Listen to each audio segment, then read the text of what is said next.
Hi, welcome to Lights Camera Author. I'm Jim Juno, and I have with me today, she is a pilot, and she I believe was one of the first female commercial pilots in the world. And matter of fact, I found out that in today's world, in August of 2024, females only make up 5% of the world's pilots, which is astoundingly low. But the author's name is Lola Reid Allin, and her new book is called Highway to the Sky. Lola, welcome to Lights Camera Author. Well, thank you very much, Jim. I'm thrilled to be here. I'm really surprised. It caught me off guard, knowing that only 5% of the world's pilots are women. It is shocking, considering aviation started in 1903 with the Wright brothers. And then the world's first licensed female pilot, she was a private pilot, was La Roche in France in 1910. So that's, you know, pretty much in sync with when men first started to fly. And women have been flying since then. Um, and there's several hundred thousand female pilots around the world, but it's the commercial aviation that where the numbers are about 5 to 6%.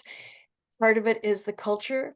It's still considered to be a male-dominated profession because obviously it is still a male-dominated profession if only 5% of female pilots are of commercial pilots are female. So it's obviously still a male-dominated.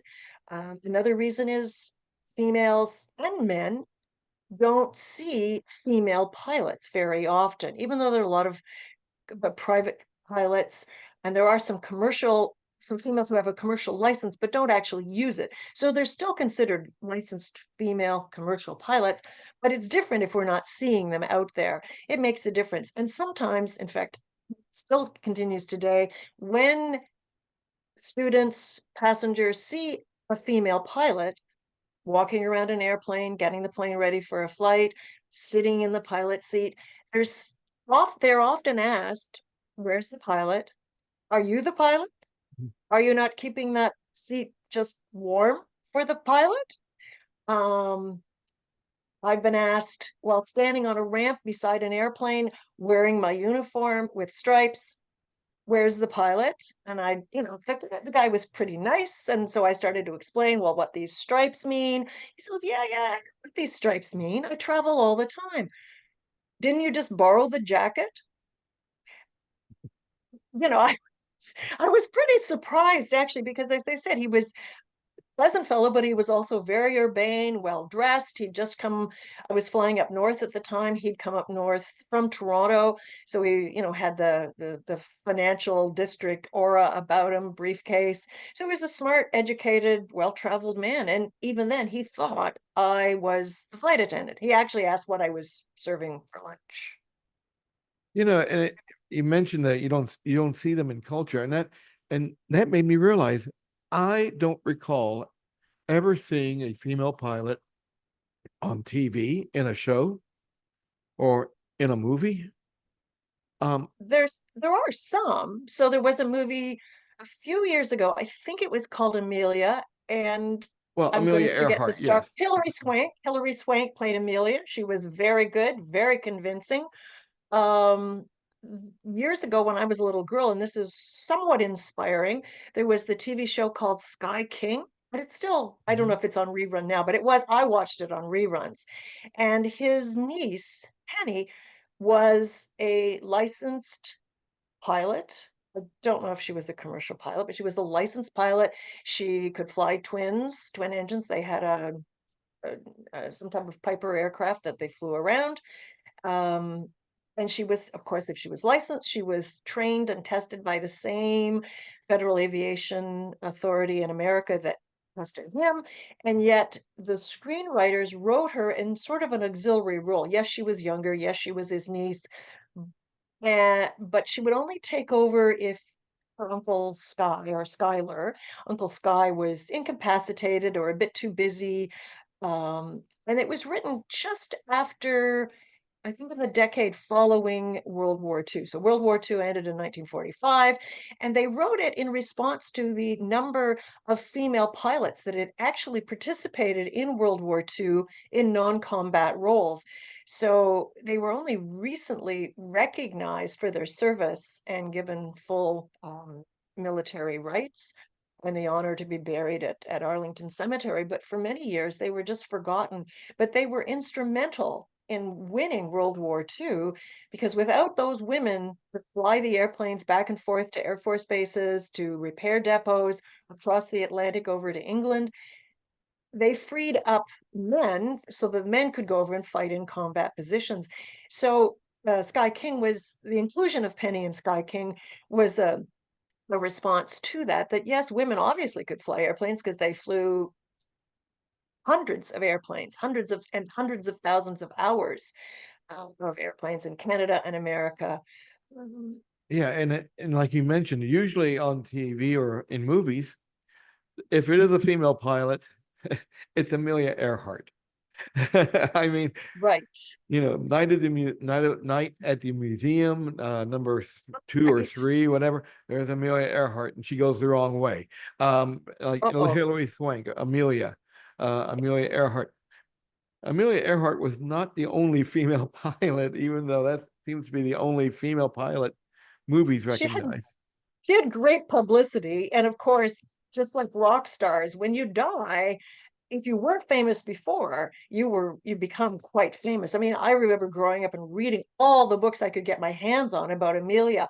I don't think there were any other female or books about female pilots, but if you look behind me here, all of these books here right behind me, plus these, are about either about or written by female pilots. So in 1929, Amelia Earhart and 98 other women formed the 99s, the International Organization of Women Pilots. And among them were some spectacular pilots who done remarkable things. They set air records in terms of endurance, altitude, distance. They entered the air races in 1929, which were quickly dubbed was quickly dubbed the Powder Puff Derby. But women flew transcontinental. Beryl Markham flew from east, that is from London, England, or from England to North America, and she documented that in West with the Night, fabulous book. Um, 38 Charlie's the story of Jerry Mock, who was the first woman to fly around the world. She had a private license with an instrument rating. She wasn't even a commercial pilot. In fact, none of the early or very few of the early female pilots were commercial pilots. And by the way, I'm not sure I would be considered one of the first commercial pilots, but certainly in the first wave of commercial pilots, that I'd have to agree with. But so 1934 in America, the first female commercial pilot was hired in Pennsylvania, and that airline was eventually absorbed by American Airlines. But her name was Helen Ricci. So this is 1934. She was hired, but the all-male pilots union persuaded what is now the Federal Aviation Authority in America that females weren't suitable to fly at night and they weren't suitable to fly in inclement weather. So the term didn't exist then, but that's constructive dismissal. Because as a commercial pilot, you can imagine, Jim, if you go to the airport and you're all ready to go somewhere, and the pilots say, "Oh, I'm sorry, we can't, it's getting late, we can't fly." Or, "Well, there's a bit of bad weather, I don't think we're going to be able to do it." Now, obviously, 1924 is different than 1934, but she finally quit because they just weren't giving her any routes. So she went on to fly in World War II for the WASPs, for the ATA, the Air Transport Auxiliary, which was the Canadian British version of the American WASPs, and it's a great career during the war. And after the war, she couldn't get a job, and in 1947 she committed suicide. There were no female commercial pilots in North America until 1973, when the first three were hired, two in America, one in Canada. It's amazing. Now, let's talk a little bit about you because you got yours. First off, you got your start or first taste of wanting to be a pilot when you were very young. I You were was. about 3 years old, I believe you say in your book. Maybe a little bit older than that. A I know little I'd have older to than be a bit that, older. but yeah. About five. I think it was five. Okay, about five. And Kid. you at first didn't pursue that because, like you said, I think it was your father said that girls can't fly or something like that. And Yes. Don't be silly. Girls don't fly. girls don't fly. Yeah, don't fly airplanes. Yeah. And that was well, I want to say that was the prevailing mood then, but did that empower you to say, I'm going to do this anyway? Not really. I actually was in a rather dysfunctional family, which my book talks a little bit about as well. My parents didn't want children, had been married about 8 years, which was unusual. They were in their 30s when I came along, but they didn't want kids. But if you got pregnant in the 30s, pardon the 30s, if you got pregnant in the 50s, you had the children, unless of course you could prove that, there was something wrong with you or your life was threatened or the baby's life was threatened. But that wasn't the case. Now, the considered abortion, I don't take this personally. They just didn't want children. So I had a pretty dysfunctional relationship with my dad. So that's part of his response because he he had that fear of powerful females. And I think that is an undercurrent that runs through our laws and our society. It's this little subtext that we're just a little bit afraid of giving women too much power in management. And I'm talking about aviation because that was my career, but this also applies to engineering. So, kind of abandoned it because, as you say, it was not only the prevailing attitude, but he was right. Women didn't fly. I grew up near an Air Force base. Guess what?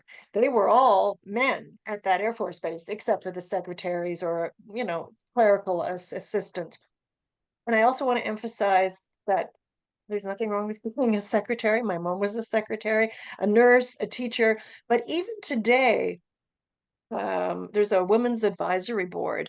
Uh, Women in Aviation Advisory Board, and still those are the top careers or jobs that women are involved in.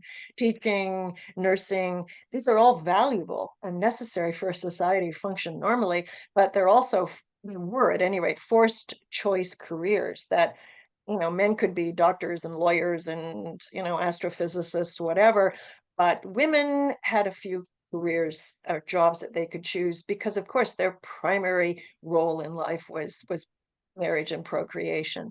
So he was right. It wasn't actually until my marriage was disintegrating. I was still pretty young. I was 24, same year as Amelia Earhart when she learned to fly. Um, and my husband was actually an alcoholic bully, not a violent abuser. That makes him sound like he came home every night and, beat me up. He didn't. He did not. He was a bully.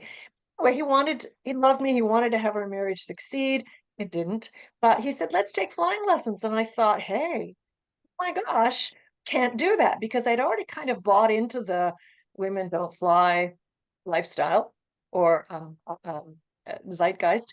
Anyway, after about 4 lessons, I was like, I love this. I had a good job with the Bank of Commerce, working out of Commerce Court in Toronto, and I just said, I'm done. I mean, after a while, I got my private license, then I got my commercial license, and then I said, I'm done. I'm out of here, and started on a commercial career. But even as you were getting your licenses, though, and I don't want to give away too much in the book, but what you encountered was not just a culture of sexism. It was almost well, the one person who owned the flying company. Uh, I mean, let's face it, what you describe is almost or could be construed as rape. Uh, you mean the supervisor? Yeah. Supervisor, yes. Um, he was definitely threatening. I didn't really feel that he was going to do anything, but it was very clear that if I was going to get um, charter position at his organization, at his business, I was going to sleep with him. And Yeah. but of course, how can you I mean, I didn't want to do that anyway. That was not on the table. But let's say I did that. I mean, this is the kind of person, do I really trust this person anyway? Am I really going to do that? Hey, and he'd been making comments, oh, like women don't make charter pilots. And yet I picked that school because it was a charter operation. It didn't have a scheduled service, but it had a charter operation and it was a flight school. So it was perfect. I thought, I'll bill some hours, because I didn't have an instrument rating. And in order to fly charter, you need an instrument rating. Like Helen Rishi, as I mentioned in 1934, you need to be able to fly in cloud and inclement weather if you're going to do a charter. It just doesn't work any other way. Well, that's maybe not true. You could do a day VFR, visual flight charter, uh, but there are limitations with that, obviously. And I was pretty disappointed. Because he Uh, had been a friend of a friend of mine and she thought he was a great guy. So it just didn't work out. And of course, then too, we didn't have the internet. I couldn't just, call on the telephone. I don't even think we had the Canadian Human Rights Commission yet. The person who I might express my concern about this behavior was the very person that was exhibiting this behavior or making these requests. So I, of course, quit after a while. I didn't quit immediately. I had a child. We were co-parenting, but still I had that responsibility. I couldn't just pack up and leave. It's good to have a job. see, and he even told you point blank. Like you were in his office and he threw everything off his desk and he said, "Now you know what you need to do to become a charter pilot." He kept you from getting jobs even. He did. That's the one thing that really, really upset me. The other, it was like, yeah, whatever, buddy, Yeah. you know. So he's an opportunist. Yeah. But yeah, the that was very hurtful because I thought this was my big break, and of course he tied the hands of the other operator as well by saying, "Oh, well, if you hire her, we're just never going to do business again." Wow, Yeah. That's that was really shocking. Um, I was devastated actually. yeah.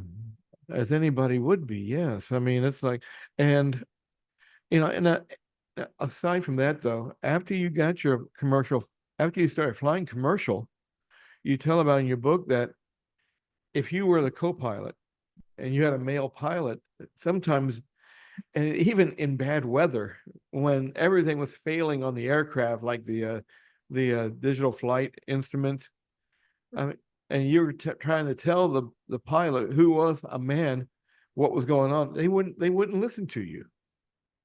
Um, that does happen, absolutely. And in fact, in recent years, there have been some major aircraft disasters that the captain wouldn't listen to the first officer. And that actually, there's a whole bunch of dynamics there. It's captain and first officer, and the captain almost always, for good reason, has far more hours and experience than the first officer does. And then there's also the dynamic of male and female. So there's a bunch of things at play there. Um, in all of those, I think there were 3 different instances. I was really surprised by the actions and the responses of those guys who were normally, well, the one was the rental pilot, that's different, but the one fellow who had far more experience than me and was a wonderful pilot and not known for taking risks, I don't know what was happening there. I really don't. I never figured it out. It ruined any relationship we had, that was for sure. And I mean business relationship we had Yes. yeah. I It mean, was you made it sound like, incredibly unusual. The only thing I could think of was that he'd had so much experience on this particular route and flown it so often that he'd become complacent. And I put that down to it. It's like, yeah, whatever, I've done this so many times, it'll all work out. And it did. Hey, I'm here. It did work out. yes. But At the time, you though, it know, seemed like it was pretty touch and go at the moment. yeah. I mean, it was really, really touch and go. Yeah. I was afraid we were gonna crash and not go, basically, and I think he was too, and then I can remember, taxiing in when we finally found the runway and we landed and the clouds come down right away. Now it's now classified as fog, but it's still pouring rain and there's water going everywhere, and we could barely see the taxiway lights. So it's it was really scary. You mentioned an interesting culture there is that not only is there I want to say a hierarchy of not just male and female, but also pilot and co-pilot. A lot of times pilots have a I don't want to say an arrogance about them. I mean maybe that's not the right word, but Well, I know yes, better than you because I'm a pilot, not just because I'm a man, but because I'm the pilot. yeah. Well, you have to be confident, right? You Mhm. can't have a wishy-washy, "Well, oh, should I land? Should I not land? Oh, should I go? Should I not go?" You have to be confident. You have to believe in yourself. You have to believe that you're doing the right thing. You learn from experience and you learn the mistakes you made. And one can only hope that those two particular instances that, they did learn. I was unusual in, at least it seemed to be from the reactions that I had from other people I flew with, even though we were flying IFR and we filed IFR. In other words, we to operate legally, we filed for an instrument flight rules flight plan. If it was a nice day, I like to look outside. I like to look at the maps. I'd learn to fly in the north, reading maps, and in the south as well. So I'd learn to fly using roads and cities and the shape of cities and where they were relative to other cities and highways. And then halfway through my private training, I went up north, which would be like the far north, considering the America Mhm. and Canada was way up there. And so there were no big cities. There were just little tiny hamlets and a few roads, and half the roads weren't marked because they were, the tertiary roads. So I learned to fly that way, and I still doing it. It's nice to know where you are. I like knowing it because I'm driving the car. And of course, it served me in good stead a couple times. Just I'm a kind of obsessive, "Hey, I wonder where we are. Oh my gosh, we've lost all our instruments. Hmm. So we need to figure out where we're going, With a slide based rule. on I love time that. and time Yeah. and speed. Yeah. And things now here, I know you're in Canada. And here in America, we are now, not to get political or anything like that, but we are possibly going to elect the first female president. Right. With now, so has I'm just wondering, in your experience, has the culture in the pilot in the aviation world has it changed at all? Yes, absolutely. A lot of that captain the captain's response to the first officer was, it used to be, it's my plane, just shut up and let me fly the airplane, be quiet, talk on the radio if you want, but just don't tell me what to do. A lot of that was left over from World War II when there was often only one pilot and everyone else was in a subsidiary position. Yes, absolutely. That climate is changing as younger generations come along and they see some women flying. They see women in engineering, women who are doctors, lawyers. It's getting more common. But the comment about the man who watched the my female friend do the walk around on the airplane, she told me this last week. And in fact, my my awakening, because I actually had been out of aviation for a while and I was branching off and had done something totally different. I moved to Mexico. I lived there for 3 years. I lived with the Maya in Mexico, Belize, and Guatemala. They're also in Honduras and El Salvador, but I don't have any firsthand knowledge of them. So I lived with the Maya there. And to get there, and then I would fly afterwards when I moved back to Canada. I still would go back to visit with them and live in their homes. To get there from Canada, I couldn't go nonstop, so I had to fly Toronto to one of the three hubs, Houston, Atlanta, or Miami. And every time I went there, I saw female pilots. It's like, yes, yes, there's lots of female pilots. This is great. So I was right. There are a lot more female pilots, and that's great. So our numbers are increasing. But I was wrong in that, yes, there are more female pilots, but there's a whole lot more male pilots. So what really caught my attention, I've got this ready, I hope it shows, is Mhm. this. Can you see that? Am I holding it? I can see. Properly. Yes. Uh-huh. Yeah.